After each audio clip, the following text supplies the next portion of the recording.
বর্ষাকাল মানেই হচ্ছে তালের সমাহার। আর এই তাল দিয়ে তৈরি হয় নানান পদ। আজকে আপনাদের সাথে শেয়ার করছি তালের পাকন পিঠে, যা বানানো ভীষণই সহজ, খেতে দুর্দান্ত, সাথে দেখতেও কিন্তু অপূর্ব। তো ভিডিওটি শুরু থেকে শেষ পর্যন্ত দেখার অনুরোধ রইল। আমি সীমা, আপনারা দেখছেন টেস্টি ফুড উইথ সীমা। তো প্রথমেই একটা বড় পাত্রের মধ্যে আমি এখানে নিচ্ছি তালের পাল্প বা তালের রস। সহজেই তালের রস কীভাবে বের করবেন সেই ভিডিও অলরেডি আমার চ্যানেলে আপলোড করা আছে, চাইলে দেখে নিতে পারেন। তারপর এর মধ্যে দিয়ে দিচ্ছি সামান্য পরিমাণে লবণ এবং 4 চামচ পরিমাণে দানা চিনি। দিয়ে দিচ্ছি জাল করে ঠান্ডা করে নেওয়া 1 কাপ পরিমাণে দুধ। এখন সমস্ত কিছু একসাথে মিশিয়ে নিচ্ছি। দেখুন, খুব ভালোভাবে মিশিয়ে নিয়ে এটাকে সাইডে রেখে দিচ্ছি। অন্যদিকে একটা পাত্রের মধ্যে নিয়ে নিচ্ছি 1 কাপ পরিমাণে চিনি, সাথে দিয়ে দিচ্ছি 2 কাপ পরিমাণে জল। বুঝতেই পারছেন এটা তৈরি হবে শিরা। এর মধ্যে দিয়ে দিচ্ছি বেশ কয়েকটা কেশর, দিচ্ছি কয়েকটা এলাচ। কেশরটা অপশনাল, যেহেতু খুব সুন্দর একটা কালার আসে, খুব সুন্দর একটা ফ্লেভার আসে, তাই এখানে আমি কেশরটা ব্যবহার করেছি। এখন এটাকে জাল করে নিচ্ছি। দেখুন, জাল করে নেওয়ার ফলে খুব সুন্দর একটা মিষ্টি কালার এসেছে। চিনিটা গলে যাওয়ার পর আমি এখানে 3 থেকে 4 মিনিটের মতো ফুটিয়ে নিয়েছি। তাহলেই আমাদের শিরা খুব সুন্দরভাবে রেডি হয়ে যাবে। একতার বা দুতারের শিরা তৈরি করতে হবে না। এই শিরাটা একটু পাতলাই হবে। তো আমাদের শিরা একদম রেডি হয়ে গেছে। এখন এটাকে সাইডে রেখে দেব এবং বাকি কাজটুকু ঝটপট করে নেব। যে তাল, দুধ এবং চিনির মিশ্রণটা আগে থেকে তৈরি করে রেখেছিলাম, তার মধ্যে দিয়ে দিচ্ছি এখানে নারকেল কোড়া, দিচ্ছি সামান্য পরিমাণে এলাচের গুঁড়ো। এখন এই মিশ্রণটা উনুনের মধ্যে বসিয়ে দিয়ে খুব ভালোভাবে সমস্ত কিছু একসাথে নেড়ে নিচ্ছি। দেখুন, খুব ভালোভাবে গরম হয়ে এসেছে। এখন চেক করে নিতে হবে মিষ্টি এবং লবণটা ঠিকঠাক আছে কিনা। তো দেখুন, এই তালের মিশ্রণটা ফুটতে শুরু করেছে। এখন এর মধ্যে দিয়ে দিলাম 1 কাপ পরিমাণে ময়দা। আপনারা চাইলে কিন্তু ময়দার পরিবর্তে আটাও ব্যবহার করতে পারেন। তো দেখুন, খুব ভালোভাবে মিশিয়ে নিচ্ছি। আমার এখানে আরও একটু ময়দার প্রয়োজন পড়বে, তাই আরও হাফ কাপ ময়দা আমি এখানে দিয়ে দিলাম। আপনাদের ঠিক যতটুকু ময়দা প্রয়োজন পড়বে ঠিক ততটুকুই এখানে ব্যবহার করবেন। খুব ভালোভাবে এখন সমস্ত কিছু একসাথে মিশিয়ে নিচ্ছি। দেখুন, খুব সুন্দর একটা ডো তৈরি হয়ে গেছে। প্যানটা সম্পূর্ণভাবে ছেড়ে দিয়েছে। আর আমার এখানে কিন্তু 1.5 কাপ ময়দাই প্রয়োজন পড়েছে। আপনারা নিজেদের অনুপাতে এই ময়দাটা ঠিক করে নেবেন। এখন এই স্প্যাচুলার সাহায্যে খুব ভালোভাবে মেখে নিচ্ছি, যাতে কোনো রকম দানা অংশ থেকে না থাকে।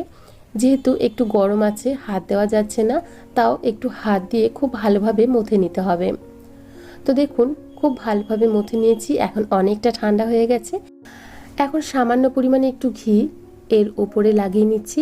আর যে ছান্তাটা ব্যবহার করব আমরা ডিজাইন করার জন্য, সেই ছান্তার উপরেও একটু ঘি লাগিয়ে নিলাম। এখন এখান থেকে অল্প অল্প পরিমাণে ডো নিয়ে হাতের সাহায্যে এভাবে গোল করে নিলাম। আর গোল করে নেওয়ার পর এইভাবে ছান্তার পেছন দিক দিয়ে আমি একটু ডিজাইন তৈরি করে নিচ্ছি। আপনারা নিজেদের ইচ্ছে মতো যে কোনো ডিজাইন তৈরি করতে পারবেন। আমি খুব সহজেই যেটা করা যায় সেটাই তৈরি করে নিচ্ছি। দেখুন, কত সুন্দর একটা ডিজাইন তৈরি হয়ে গেল। একইভাবে আমি সমস্ত ডো থেকেই এই ডিজাইনটা তৈরি করে নেব। আর এটা খুব সহজ, খুব তাড়াতাড়ি হয়ে যায়, আর দেখতেও ভীষণ সুন্দর হয়।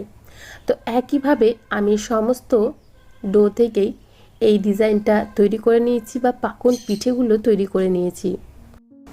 তো দেখুন, আমি সমস্ত পিঠে তৈরি করে নিয়েছি। দেখতে কতটা সুন্দর লাগছে। এখন এগুলোকে ভেজে নেব। অন্যদিকে তেল গরম হতে বসিয়েছিলাম। তেলটা একদম মিডিয়াম ফ্লেমে রেখে গরম করে নিয়েছি। আর এই মিডিয়াম ফ্লেমে রেখেই আমি সমস্ত পিঠেগুলোকে ভেজে নেব। ফ্লেমটা হাই দিয়ে একদমই ভাজবেন না, তাহলে ওপরটা কালার হয়ে যাবে কিন্তু ভেতরটা হবে না। মিডিয়াম ফ্লেমে রেখেই এই পিঠেগুলোকে ভেজে নিতে হবে। দেখুন, বেশ কিছুক্ষণ ভাজার পর ওপরের সমস্তটা ভেসে উঠেছে। আর একইভাবে আমি ব্রাউন করে সমস্ত পিঠেগুলোকে ভেজে নিয়েছি। দেখুন তো, দেখতে কতটা সুন্দর লাগছে। আর একদম পারফেক্টভাবে আমাদের এখানে পিঠেগুলো ভাজা হয়ে গেছে। এখন তেল থেকে তুলে নিচ্ছি। সমস্ত পিঠে আমি একইভাবেই ভেজে নেব। আর অন্যদিকে শিরাটাও কিন্তু আমাদের হালকা উষুম গরম রয়েছে, আর পিঠেগুলো রয়েছে একটু বেশি গরম। এমন অবস্থাতেই আমি শিরার মধ্যে পিঠেগুলোকে দিয়ে দেব। খুব ফুটন্ত শিরা থাকলে চলবে না, তো হালকা শিরাতেই কিন্তু এই পিঠেগুলোকে দিয়ে নিতে হবে। তো দেখুন সমস্ত পিঠে আমি এই হালকা গরম শিরার মধ্যেই দিয়ে দিচ্ছি। এটা খেতে এতটাই অপূর্ব হয়, একবার খেলে কিন্তু বারবার তৈরি করবেন। এখন বেশ কিছুক্ষণ এই শিরার মধ্যেই রেখে দেব পিঠেগুলোকে। খুব ভালোভাবে পিঠের মধ্যে এই শিরাটা ঢুকে যাবে আর আমাদের পাকন পিঠে একদম তৈরি হয়ে যাবে। তো ভিডিওটি আপনাদের কেমন লাগলো অবশ্যই কমেন্ট করে জানাবেন। ভালো লেগে থাকলে প্লিজ একটা লাইক করে দেবেন। এখন শিরা থেকে তুলে নিয়েছি। প্রত্যেকটা পাকন পিঠে দেখতে এবং খেতে অপূর্ব হয়েছে। অবশ্যই বাড়িতে একবার ট্রাই করে দেখুন। আশা করি আপনাদের ভীষণ ভালো লাগবে। আজকে এখানেই বিদায় জানাচ্ছি। আবারও হাজির হয়ে যাব অন্য কোনো দিন অন্য কোনো রেসিপি নিয়ে। ভিডিওটি সম্পূর্ণ দেখার জন্য আপনাদের সবাইকে অসংখ্য ধন্যবাদ। বাই।